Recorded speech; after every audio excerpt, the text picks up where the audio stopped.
बांग्लादेश में प्रधानमंत्री शेख हसीना के इस्तीफे की मांग को लेकर बवाल चल रहा है। इस झड़प में अब तक कम से कम 100 लोगों की मौत भी हो गई है। प्रदर्शनकारी हिंदुओं को निशाना बना रहे हैं। रविवार को हुई भीषण झड़प में 14 पुलिसकर्मियों समेत 100 लोगों की मौत हो गई और सैकड़ों अन्य घायल हो गए। कट्टरपंथियों ने हिंदुओं और मंदिरों पर हमले किए। द इंडियन एक्सप्रेस की रिपोर्ट के मुताबिक इस्कॉन और काली मंदिरों समेत हिंदुओं के घरों को निशाना बनाया गया। हंगामे को देखते हुए भक्तों को शरण लेने के लिए मजबूर पड़ा। हिंसा में एक हिंदू की भी मौत हुई है। ऐसे में भारत सरकार ने एडवाइजरी जारी की है। भारत लोगों को यात्रा से बचने को कहा।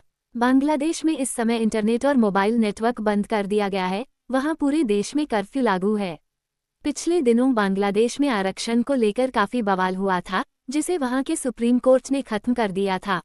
अब प्रदर्शनकारी सरकारी नौकरियों में आरक्षण के मुद्दे पर हुए बवाल को लेकर ही सरकार से इस्तीफे की मांग कर रहे हैं। रविवार को स्टूडेंट्स अगेंस्ट डिस्क्रिमिनेशन के बैनर तले असहयोग कार्यक्रम में प्रदर्शनकारी भाग लेने पहुंचे थे। अवामी लीग, छात्र लीग और जुबो लीग के कार्यकर्ताओं ने उनका विरोध किया और दोनों पक्षों के बीच झड़प हुई।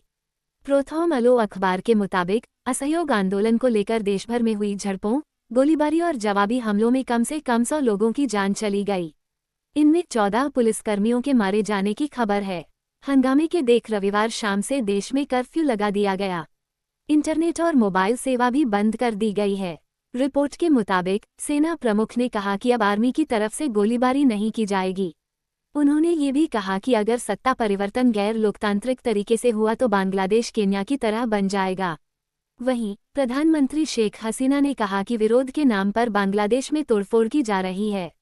ऐसा करने वाले लोग छात्र नहीं बल्कि आतंकवादी हैं।